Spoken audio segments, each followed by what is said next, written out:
Hello, everyone. This is Sara Garzon from Collective Rewilding.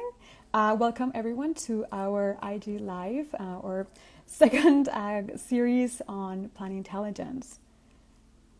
We wait for a few more people to join us and for our very special guest, Aliya Say, to connect into our channel.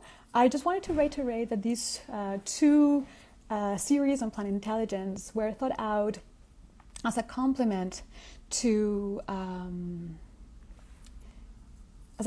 one of our most recent curatorial projects, which was a collaboration with the Ecuadorian artist Adrian Balseca. Adrian created a very interesting garden where he replanted endemic plant species. Hi, Aliya. He replanted some endemic plant species from the Ecuadorian Amazon onto these repurposed cans issued by transnational oil companies such as the Shell, the Chevron, Texaco, even Petroleums of Ecuador, which have been, transnational companies that have been historically extracting oil from the Ecuadorian Amazon. Now, his project, which entailed again the creation of this garden, was very interesting to us, Collective Rewilding, precisely because it foregrounded this idea of replanting and kind of creating a project dedicated to the growth or the regrowth of plant species that had been, in fact, almost made endangered by the damaging consequences of oil extractivism. Now, the project itself was also a collaboration with the Amazon Visual Archive, which has maybe hundreds, if not thousands, of photographs documenting the transformation and destruction of the Amazon over the last several decades. And it is departing, or in the occasion of that project, that we thought it would be a really good idea to push the boundaries and think and continue thinking about the meaning of what does it mean for us to make curation a rewilding practice, right? In that sense, we also wanted to ask if we could move away from simply representing nature and continue to cast this human-centered or even culturally constructed ideas of the natural into representations of nature, and instead start creating models that could help us come into relationability with the vegetal world in their own terms. To think about how plants also embody and emulate or perform their own forms of role making, their own forms of intelligence, their own forms of corporeality that can help us really create frameworks that aim for a multi-species flourishing, right? We really wanted projects that move away from representation and into spaces of care, of rewilding, that has the environment in mind, but not just as a resource, but as an agent beyond the human, as something that we can engage in complex intersubjective relationships. And in fact, that I think we're going to be one of the main questions today, that can foreground ways in which we can also become plant, how we can also become like non-human in certain kinds of practices that enable us to come into contact with the non-human other, so as to leave away our so much human-centered approach to artistic representation, but also to the ways in which we enact the world around us. So, having said that, I wanted to officially introduce our very special guest today, Aliya Say, who, unlike our first guest, Paul Rosero, who talked a lot about his own practice and thinking about the very questions of plant creativity, Aliya will help us navigate and unpack some terms around the distinction between plant intelligence, plant thinking. Hopefully throughout the talk, if we have enough time, we'll also get to dab onto questions having to do with plant corporeality and how our definitions of the corporeal also foreground ideas of intelligence in and of itself. And maybe we also have time, we'll also get to talk about the distinction between multiplicity and collectivity, all the while trying to maybe touch upon some examples of your own research, Aliya. Right? Hi, now, welcome. Hi, first of all, can you hear me? Yes, we can. Perfect. Hi, Sara. Pleasure to see you, and hi, everyone. Delighted to be here and forward to this conversation and to seeing what we managed to unpack and unfold in the course of the next 55 minutes or so. Exactly. We have prepared a very good talk. Aliya and I have been in an exchange thinking about how we can be succinct. But every time we talk, more ideas and more concepts and more provocations get entangled. So we might extend ourselves, but we only have exactly an hour. So in the efforts of thinking about time, I want us to get us started. And for those of you who don't know Aliya, I'm going to briefly read your bio and get us started that way, because Aliya herself has a very interesting both research and personal trajectory that I think are central to our conversation today. So Aliya is a PhD researcher, and she's in her works concerned with vegetal and mystical forms of thinking, stemming from her fascination by the notion of plant intelligence, her interest in ecstatic experiences, and her profound admiration for spiritual work and ecological thinking, as well as the overlaps between the two. In her work, Aliya is studying.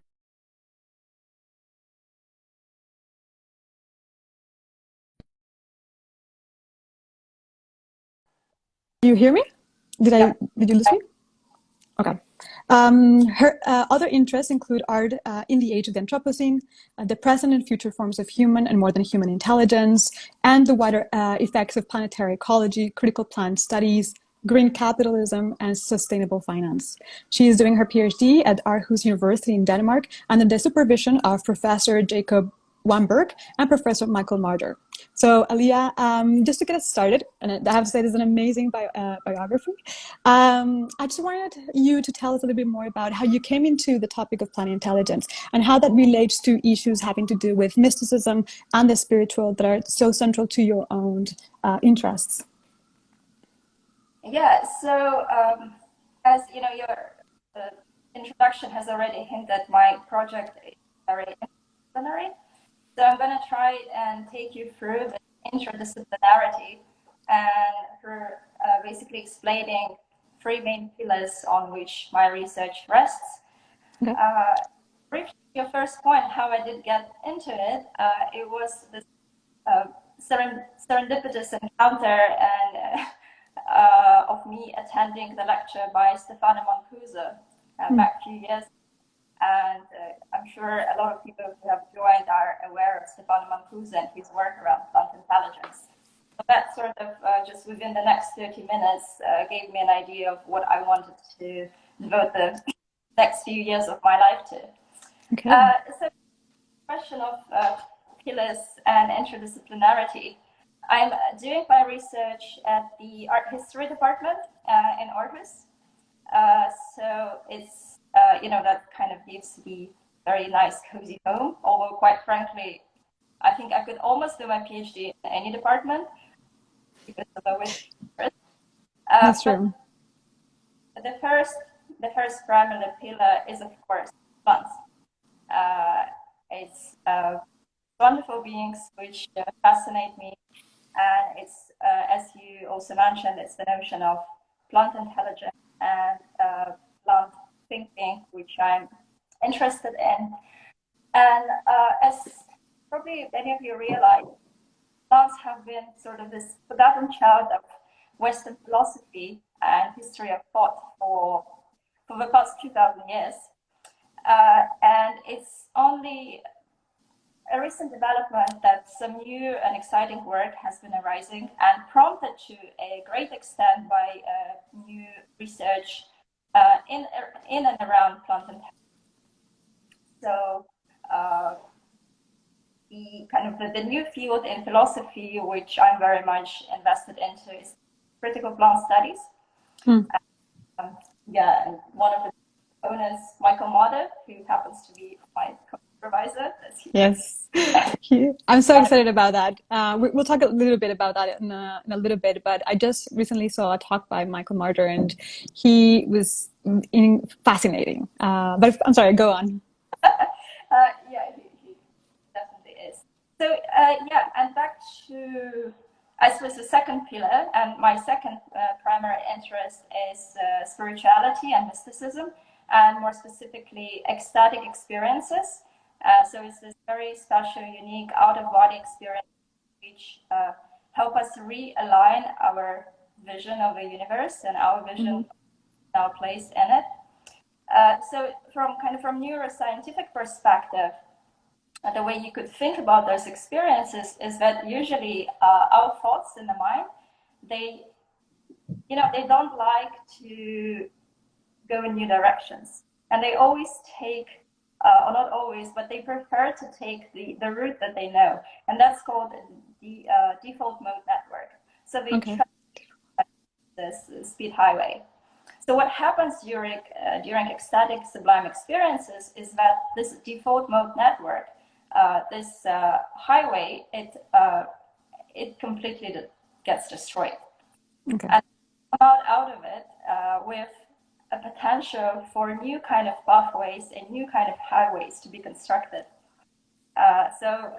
And that kind of experiences also have a very pronounced healing potential.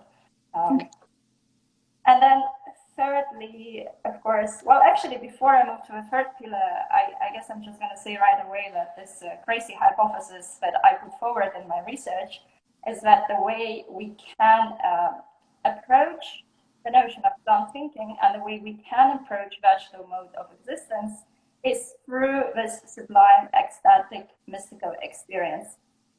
And so that I guess immediately brings me to my third point in my third pillar of the research, which is art, and looking at the practice of artist mystics, starting from a 11th, 12th century figure called Hildegard of Bingen.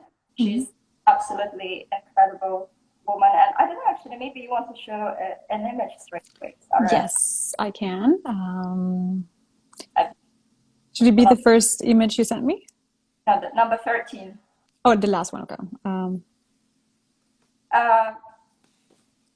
Yeah, so I'm sort of thinking of this genealogy of women artists, mystics from Hildegard of Bingen and stretching towards the all the way towards modern and contemporary artists such as Hilma of Klint or Amber Kunz.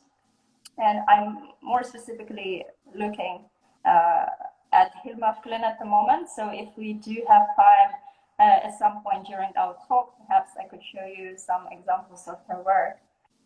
So basically, to round this all up, my primary interest and my primary question is how heightened states of consciousness can bring us closer to the vegetal and more broadly non-human or more than human world, and how can art communicate this renewed form of vegetal thinking and justify the experience of the divine.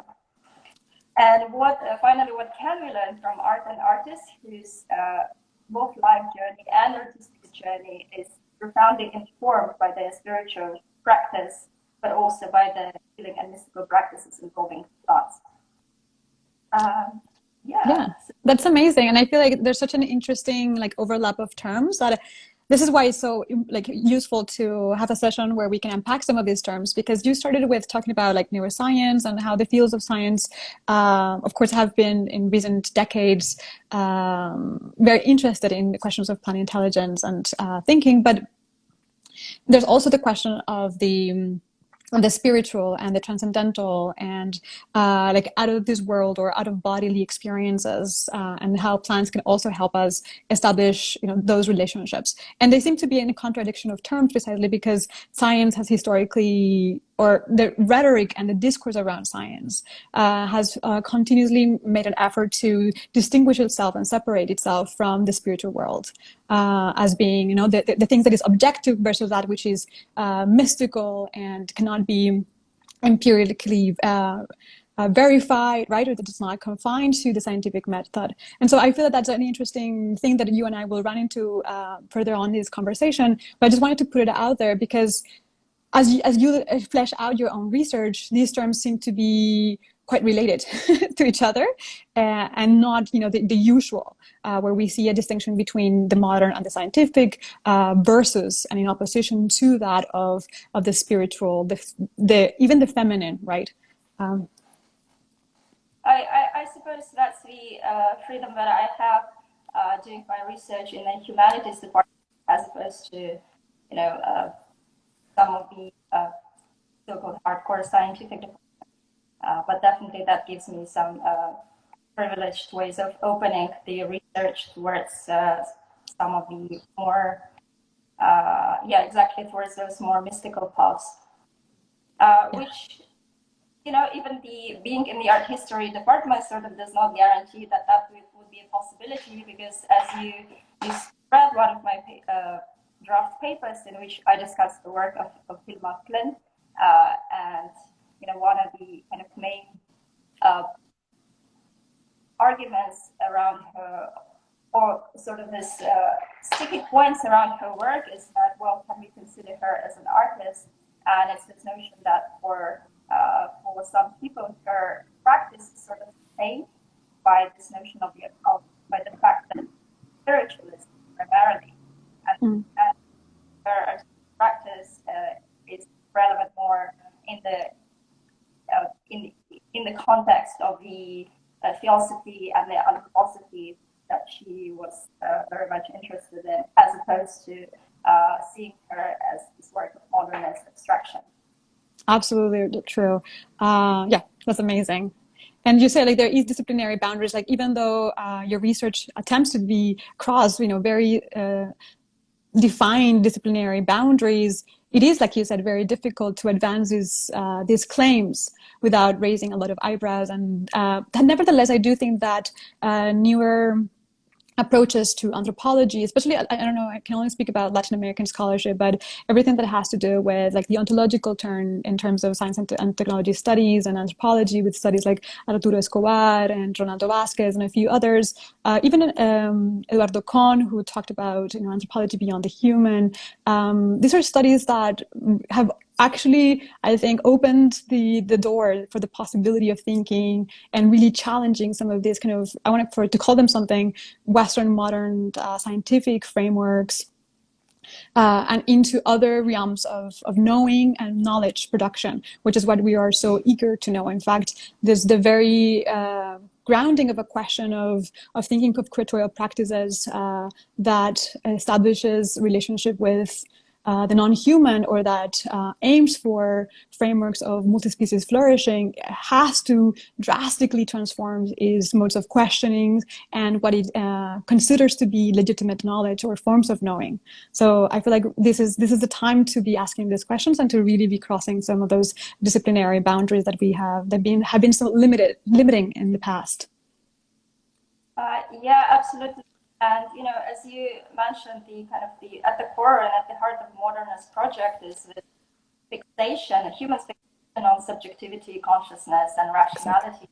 And it's exactly what I suppose my research is trying to push against this narcissism that blinds us to the agency of more than human.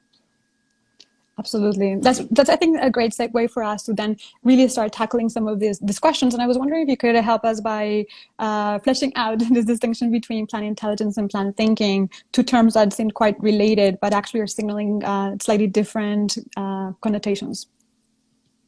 Yeah, sure. So I guess plant intelligence, because that was the starting point of our conversation.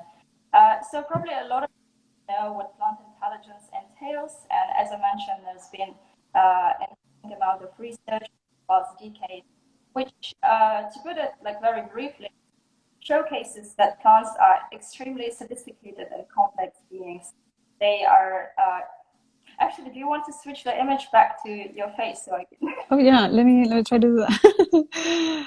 How can I get out of images? You can go on while I try to get out of this image. Absolutely. So plants are capable of communicating. They're capable of learning. They have memory. They have preferences. They send various signals. So, for example, to protect themselves or to protect others of their kin. They can sense acoustic vibes. In other words, they can hear music, or they can hear water, and then they towards direction of the water. And they also can be very playful. I love this example, that certain types of orchids basically mimic the appearance, the texture, and even the smell of female bees. And in this way, they attract male bees to orchids, hoping, of course, to have some sex. But instead, all they get is pollen over their legs, which then they have to labor and carry across to another flower. So they're really they exhibit this very complex types of behaviors. And as I mentioned, this lecture where I heard all of these expositions of plant intelligence was something which very much inspired me to do my own research. But at the same time, as I guess I started delving a little bit deeper into the questions of vegetal agency, I started questioning this notion of plant intelligence, because on one hand, and I guess as my own example demonstrates, it bears this potential for the warming of human and plant relationship, and it sparks this curiosity and interest. But at the same time, it does this only on human terms. Okay. And in a way, what we can say now, okay, plants are sophisticated and complex, so they're kind of like this, semi-animals. So it still very much preserves the same hierarchies that we have had for centuries. So that kind of led me, I guess, also simultaneously with discovery of Michael Marder and writing. And by the way, everything that I'm saying now it doesn't come off my own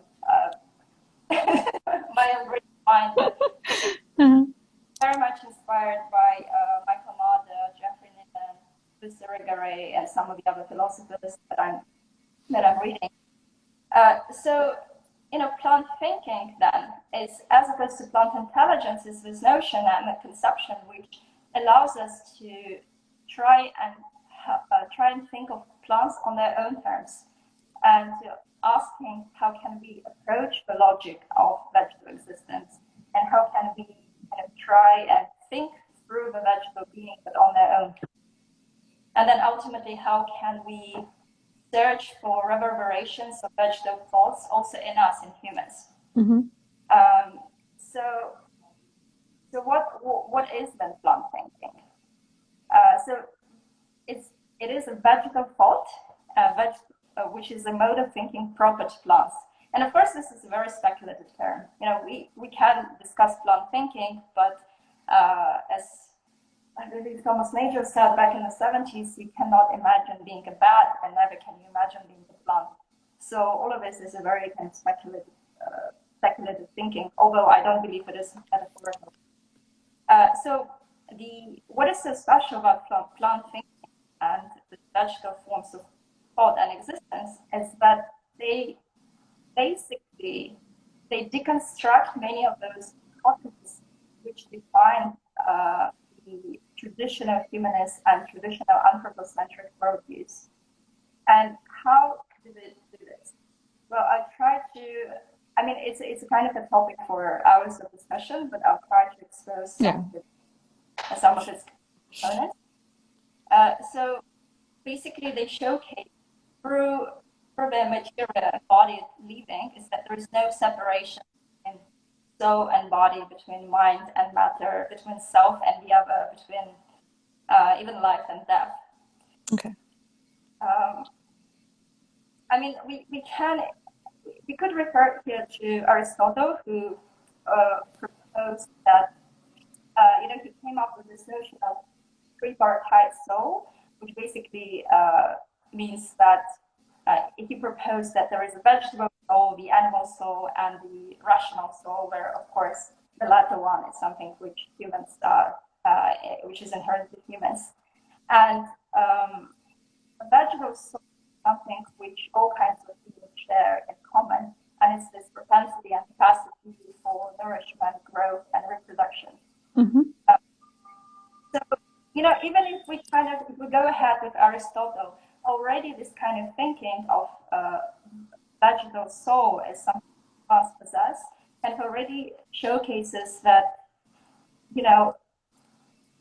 they produce this sort of physical material hypersensitization, whereas a separation between soul and body, because they think themselves into life, they think themselves into growth and into the space of becoming, where they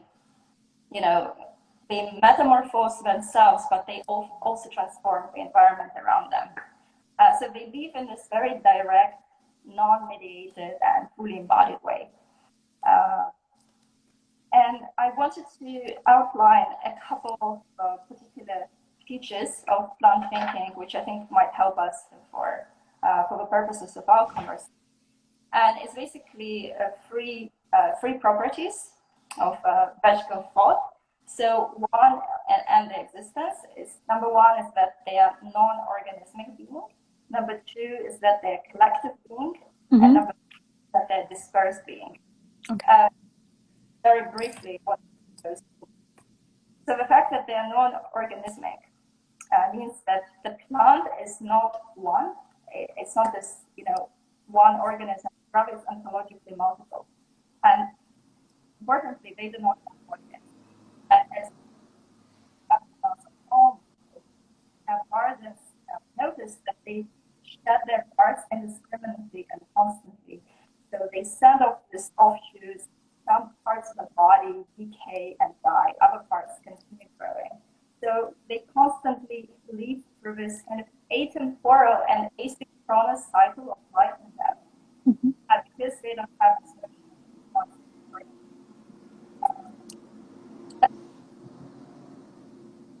Well, Aliya, I can't hear you. I feel like there's a little bit of an interruption in the communication. Right. Can you hear me now? Because I think yes. Signal. Okay, I'm just going to try. Yeah, just go on. Yeah, don't worry. If you didn't hear something, it wasn't important. Everything about plants is important. So yeah, basically, as a non-organismic being, they do not have a clear demarcation between the self and the other. Yeah. One of these absolutely fascinating insights into the vegetable life. And also because you don't have the separation, that means you're not fearing of death because you don't have the self to preserve. Yes. Which brings me to the second point is that they practice this dispersed form of being. And what the dispersion exhibits and means is that it's a form of life which is radically open to others, whether it's forms of life or other things and the mineral world. So they conquer the world by spatially spreading themselves on the surface of the planet, and they digest the minerals, and they're just literally open to the entire living and non-living world, whether it's water, minerals, sunshine. They merge completely with the environment. And here, actually, I wanted to quote from another of my favorite philosophers, Emanuele Coccia, who writes that the most intense, radical, and paradigmatic form of being in the world. Plants' life is a constant cosmic contemplation, one that does not distinguish between objects and substances, but rather the nuances to the point of complete melting with the world. So I really love this idea of cosmic contemplation and this, non-separation of the self and the other. And also because you don't have self and the other, that means that you don't objectify the other. Absolutely. Don't objectify the sunshine. And I also love this idea of the sort of quasi driving life.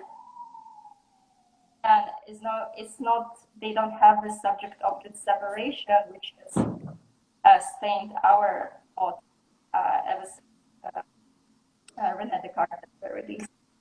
And the final point on thinking is that they are collective beings. And trees are a great example, and also, and not an obvious example, because trees is a type of plant which we usually associate ourselves with. Kind of them, that they're this individuated beings, just like us, and we often compare ourselves to trees. But in reality, of course, as we are learning today, they live in communities, they live in families actually, and they appear to communicate and cooperate. They send us to each other. They support their youngsters, and they support their sick neighbors. So if you know struggling, the other tree is going to send it some nutrients to help and support it. And this research has been particularly advanced by someone called Susan Simard, who is this professor of forest ecology in University of British Columbia. And she studied trees for decades and decades. And actually, like a plug for Susan Simard, I believe she's about to publish a book called Mother Trees, which I'm really looking forward to.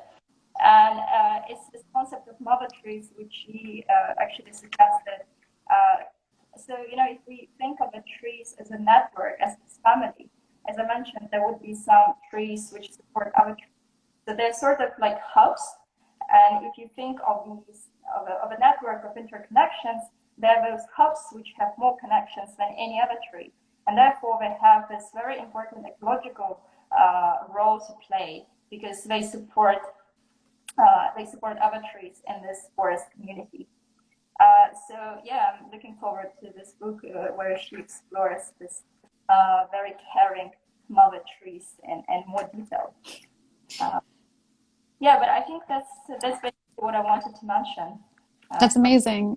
That's really great. And I feel like you've touched upon so many things that are, for one, fascinating to like try to further unpack, but also to relay back to the world of curation. And starting back to one of yours, you know, in your mentor, Michael Marder, this talk that I watched him give as part of the Institute of Radical Imagination, where he talked, he was basically drawing the parallels between forms of plant intelligence or plant thinking and the ways in which it emulates, you know, and expands itself, and those of social forms of organizing, like the Occupy movement, right? So he was drawing really direct links to social organization today and the ways in which forms of activism that really want to go against the status quo, against forms of kind of, like neoliberal encroachment and structuring of society or capitalist frameworks of temporality and of organizing society in general.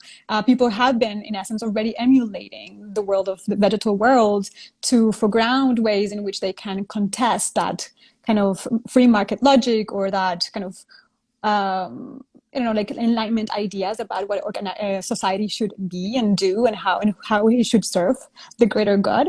So I feel like there's a very interesting framework for the potentiality of revolution, which is something that our other guest, Paul Rosero, talked about, which is, you know, will the revolution start in the garden? And I feel this is a provocation that speaks precisely to the potentiality of thinking about plant thinking and how it can give us new models for, like you said, leaving behind, for one, the object and subject divide, really, and thinking of ways in which we can exercise a form of becoming where we leave, or not necessarily leave behind entirely, but are more willing and able to transform into other forms of beingness, other forms of corporeality, other forms of intelligence, and let ourselves be permeated, right, by those other concepts and other forms of life-forming structures. That one, for example, going back to the example of the Occupy movement, can actually help us reorganize ourselves, rebuild relationships among communities that not only account for human and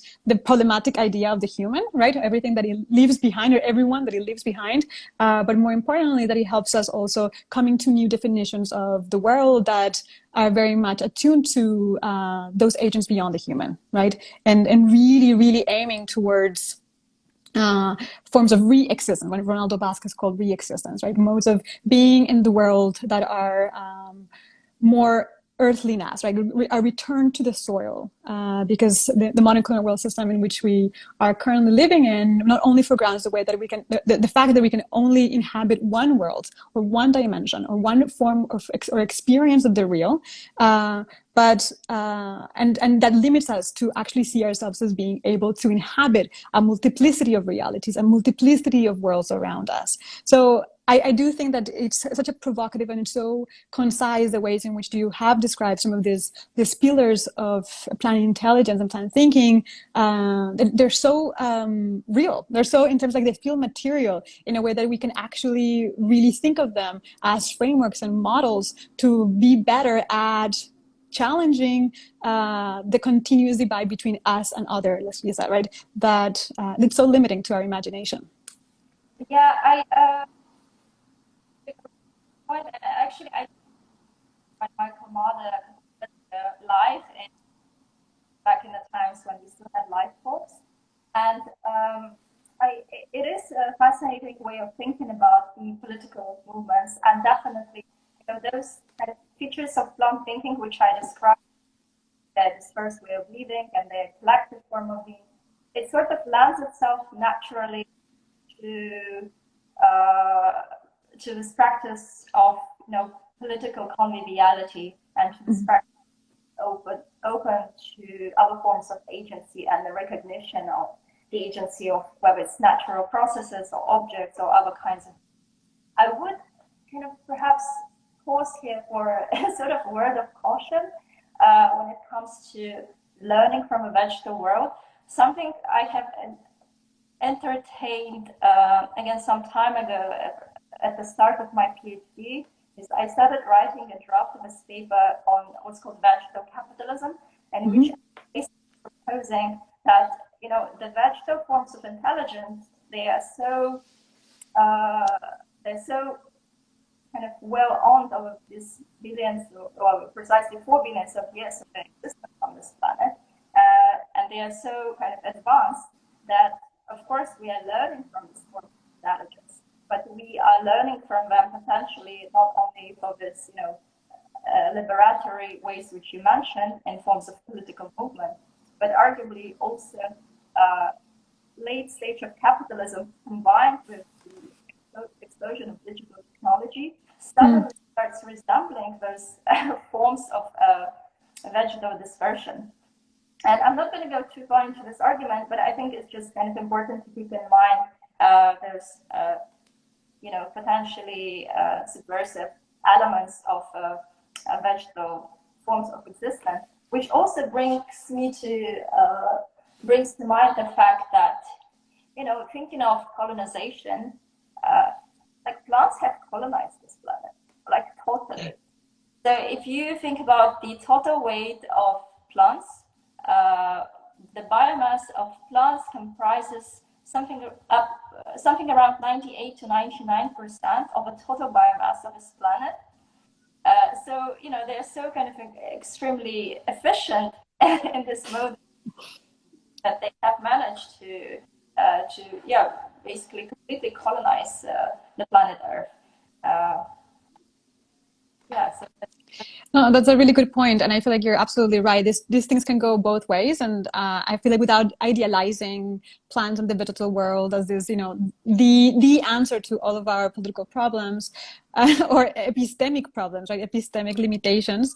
I do feel like it is an exercise of learning, like you said, like how plants can be a provocation for us to think about different models, while also understanding plants in their own terms, right? To really think about the ways in which they have, like you said, colonized the world, or they, even with a text that I read also by Paul in the past, they produce their own toxicity or pollution, right? Generating environments of, high carbon dioxide. And so they're not the saviors of the world, but that is exactly, I think, at the core of thinking about how do we divest ourselves from sort of these strict concepts between the human and the non-human, the us and the other, that are really like creating certain boundaries for us to, like, again, going back to the question of living and dying, like really framing new possibilities for engaging in the possibilities of living and dying, so that these two are not also opposites to each other, right? That we also don't, and especially this goes back to one of the conversations that we've had at Collective Rewilding, which is the problematic meaning of rewilding, for example, because of its association with nature preservation, and how nature preservation will foregrounds an idea of precisely returning nature to some quote unquote pristine moment in time, right? Again, projecting human desires and humans' ideas of the natural, as opposed to really understanding or really coming into terms and reconciling with nature's own forms of destruction, devastation, as much as liveliness and flourishing or solidarity and reciprocity, like you said, with the example of the family trees and the forest, and even those trees that help the sick, right? So there are, like, as any other organism, they're quite complex. Yeah. Yeah, absolutely. And maybe, yeah, you the project of rewilding, and actually when you and I had a conversation, I that's exactly the question that I posed to you. What does rewilding mean for you in the context of your curatorial practice? Because, as you say, rewilding can be potentially a very problematic term, and also in temporal aspects, and from anthropocentric point of view, like what are we rewilding something towards, which and who are we rewilding and for what purposes? So yeah, that's definitely yeah, that's a good question. And I think that for us, entertaining the paradox of the term and everything that it entails, we liked it because of that, because it allows us to unpack a lot of the terminology that at first sight may look really provocative and interesting, which, conservation seems to be something that we can all get on board, but then it has, very important connotations onto the natural world and to the ways in which we really want to recast our relationship with the environment. So we wanted to use that problematic as a way to start unpacking and producing new meanings or new approximations or approaches to the question of rewilding, especially because for us, this is not an exclusively ecological project, but it's a curatorial project. So the question of bringing back the notion of rewilding into art institutionality, our practices, museum, curation, and so on, was also a way of using that provocation to ask the question of, yes, we want to be accountable to the multiple communities that surround, for example, a particular kind of institution,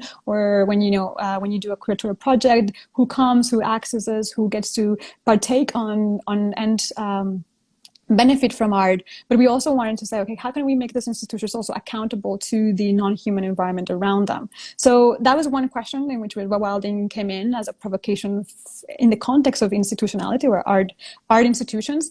And on the other hand, I feel like for us, it signals more the question about adaptation. Right, for us, that is, I think, at the center of all this paradox, which is not trying to fix the so-called like the ecological catastrophe that we're living through and foregrounding answers to that ecological disaster, but more specifically, how do we live in tandem with disaster? How do we, like I said, how do we curate in and for a broken world, right? Departing from this state of vulnerability, sharing that vulnerability across species, as a place in which we stand, not as the object that we're moving towards. Like, of course, it's a dual direction. We want to ask a question to move into that direction, but we also want to be quite rooted in the fact that we are living in an environmental catastrophe at the moment, or at least unpack what that catastrophe entails. What does it look like? Following, of course, also the words of T.J. Demos, he asked a very interesting question a couple of years ago in Chiapas, where he asked, what is the emergency? Like in these efforts to declare climate change, he asked, what is the emergency and whose emergency is it? So this question of rewilding and how it pertains to our institutionality has to do with asking those kinds of questions of, what do we understand by climate change? What do we understand by climate catastrophe? We're not deniers of climate change, but we also have to unpack those terms and the implications that they have in the different communities and how different human and non-human communities experience that environmental transformation. So that's how we approximate to the question of rewilding, much more from the place of adaptation and resilience and show vulnerability, in which we see, for example, the vegetal world also foregrounding important cues and examples and models, right, for, like you said, of reflourishing spaces that may seem quite contrary to where a plant can actually grow, for example. Mm-hmm. So your explanation now reminded me of something I was thinking about in relation to the notion of becoming blunt. At some point you asked me, what does becoming blunt mean? And sort of tangentially, I was reminded of this quote by Timothy Morton back, So he says, you think ecologically tuned life means being all efficient and pure. Wrong. It means you can have a disco in every room of your house. I'm sure that made a lot of people angry with Timothy at the time. But I think for me, that was a very inspiring takeoff in terms of like where I wanted to take my project. Because if Timothy Morton is asking, how can we dance our way, how can we party our way out of the ecological catastrophe, then I suppose the question that I ask is, well, how can we hallucinate our way out of the ecological catastrophe? I like that. And this also goes counter to, when we think about climate catastrophe, we also often hear such terms as fighting climate change and fighting climate catastrophe. And I would really, want to question that kind of attitude, because I think it once again reinscribes the anthropocentric position of humanists. Either making the nature work for our purpose. Going back to this question of how can we hallucinate our way of ecological crisis. I guess I don't mean necessarily hallucinate psychedelic terms, although that's definitely one of the possible pathways.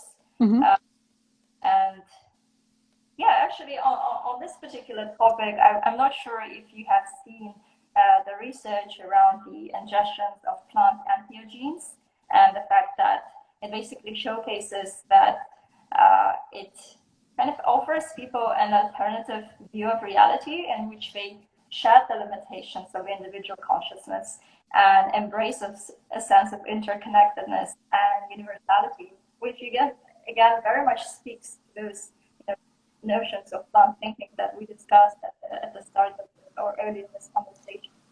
So basically ingestion of say psilocybin leads to the strongest sense of interconnectedness, and of course as well as some spiritual, magical, and supernatural feelings. And even there is this new research, I'm forgetting how to name the scientists, basically shown that entheogens also can lead to a higher sense of connectedness with the local natural world and feeling more ecologically embedded and more ecologically responsible for your environment. So there's definitely something there. And like in my own research, I'm squarely fixed on becoming plant through ingestion of plant and particularly for ingestion of psychedelics. But I think the definitely mystical and spiritual experiences provide very similar sort of pathways. So yeah, I guess becoming plant for me, it's very kind of unique and double-sided or double-edged kind of sword when we become plant, when we try to assimilate those vegetal forms of interconnectedness. We, on one hand, and when we have these mystical experiences, that basically means that we go go inside our little selves. But at the same time, we kind of have this feeling of individuation and this feeling of separation. So, and then we come out of those experiences feeling, on one hand, more interconnected, and on the other hand, more in tune with ourselves. So I think it's very interesting, this tension between the self and non-self, between individuation and feeling kind of connected with the other, which becoming plant exhibits.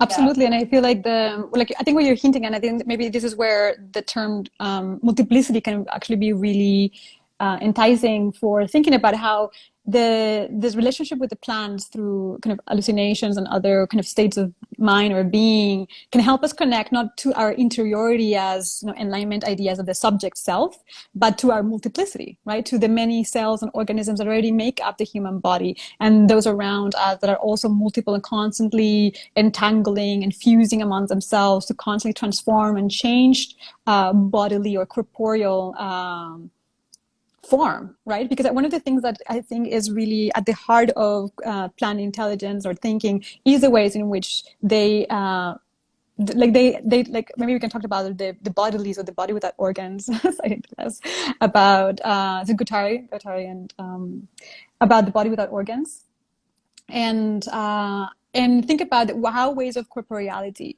can really foreground ways of plant thinking that enables us to transform and to see ourselves as becoming others, right? Like in a way of, I don't know how to say this, like blurring the boundaries of our corporeal experiences and our skin, so that we can at some points feel like we are becoming plant, that we can feel that we can become this multiplicity and really experience the tangibility and materiality of those multiple beings that make up ourselves and the environment around us. Yeah, absolutely. And, it also made me think that what kind of feels is that it's ultimately is a healing experience. And it's a healing experience both kind of psychologically, as we mentioned, it's this connection with your inner self. But at the same time, it's a healing experience on the ecological level. Because what happens when we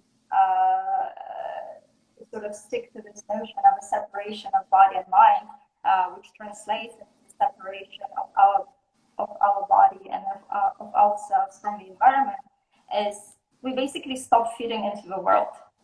And that has very pronounced ecological and psychological consequences. And it inflicts a trauma on our bodies and the body of the planet, which is exactly what we're witnessing today. And so from that perspective, again, the promise of a vegetal thinking is, I guess, this mitigating this successive separation of a human mind from the context of embeddedness, and non-oppositional plant thinking will be, will perhaps help us guard the sanity of our thought, and maintaining the sanity, of a planet at the same time. So I just wanted to basically touch upon this healing potential of both mystical experiences, but at the same time the vegetal thought, because I see them as something closely interlinked. And that's also something which I'm looking at in the context of the artists that I'm interested in. As I mentioned, it's Hildegard of Bingen, Emma Kunz, and Hilma of Klint. All three of them were very much interested in the healing potential of herbs and plants. And Hilma of Klint, maybe actually we could show one of her images. Yeah. Just over which one? Which one? Let me see. Oh, well, actually, why don't we show number 6? There's something that which perhaps worth taking up as a point. So I was speaking about Hilma of Klint and the fact that she was very much interested in plants throughout her life. And she, I don't know how much our listeners know about her artistic journey and her, the way her practice has developed. But basically, she started off as a kind of practicing very standard romantic landscape portraits and botanical illustration. Something which was very common for women throughout this time is to become botanical artists. But also, for later in her life, when she already started developing her work towards abstraction, and she spent a lot of time studying plants, and she was kind of trying to build this connection between healing potential of plants, but also something more on the cosmic terms. She was like trying to understand the essence of a plant and then trying to express it through her abstract language. And the image that you see right now is one of the very early works. And the reason I wanted to show it is because it's actually not, I'm not even sure this is attributed to Hilma Klint, but it was produced during the time when she was part of this female collective called The Femme. And it sounds very feminist, but actually this means five, because there were five, and they would meet regularly on a weekly basis, and they had this. So they would pray, they would meditate, but also they would have a seance in which they would connect with the spirits from the higher realms and produce this automatic drawings. So this is one of the examples of the automatic drawings that you see here, and you can see it's like very obviously related to the plant, to botanical forms. So that's something that she kind of carried through her practice, all the way from her naturalistic representation of a plant towards her more mystical and spiritual exploration of a vegetal soul. And I think the role of a collective here was really key. Mm-hmm. And I wanted to mention this in the context, of what does plant thinking mean for curating, and of course you yourself being also a member of the all-female collective. One art historian has put it, no one at that time would encourage Hilma of Klint to create abstract work. It was kind of complete. It came much earlier, many years earlier, before the well-known male practitioners have come up with the first known abstraction. So perhaps the role of a collective here was key in nurturing her interests, both artistic and also spiritual. And I just wanted to mention that in the context of, this collective vegetal forms as a form of care and as a form of nurturing. Yeah. That's really interesting. Like you said, I feel like for us, and we have 1 more minute, so maybe I'll just do this as a closing remark. And thank you so much for being here just before we get cut off, if I get to do cut off.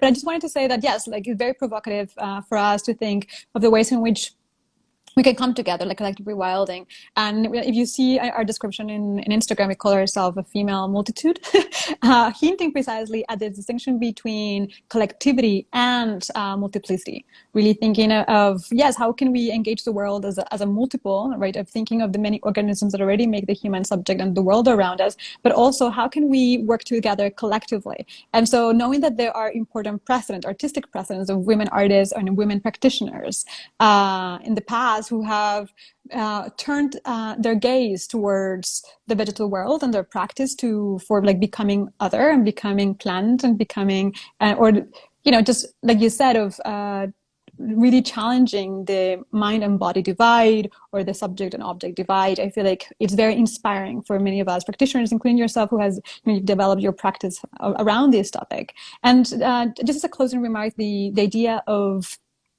healing and care is, of course, at the heart of the many things that we are doing today. Not only in the world of curation, yes, but in everything that we do today has to be imbued with a particular consciousness for caring for others and the world around us, especially those that we think are imperceptible, right? Like how plants or the non-human other germs, viruses even, we cannot account for their bodiness or their corporeality, and yet we have to be conscious about them. I feel like the pandemic has made that so clear. So it is about how do we again stand in stark contrast to the questions of I don't know, like Cartesian oculocentrism of the human gaze, of the human experience, and look beyond for models that can help us enact the world differently. And by which we default, it also transforms the very definition of what the human, the female, the other subject entails. So with that, thank you, Aliya, so much for joining us today. You've given us so much to think about, and the material you've prepared for us, the images have been all wonderful. And we hope to really continue this conversation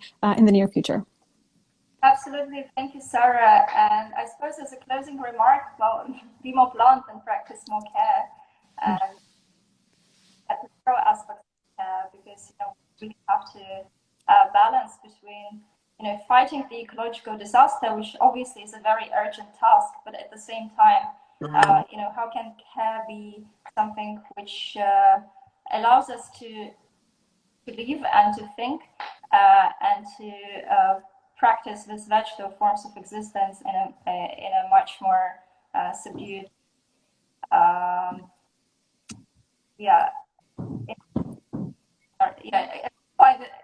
to say it again, in a very caring way. And I think that's something that plants again teach us about this finding this balance between the urgency and between more temporal aspects of living, decaying, and flourishing once again. Absolutely. And speak to you, Sarah. Thank you. Okay, thank you everyone for joining us. I hope if there are comments or questions, you can still post them as we post the video online in the next couple of hours. So thank you everyone for joining us, and look forward to continue this conversation online and the many programs that we do at Collective Rewilding. Thank you and have a good night. Bye.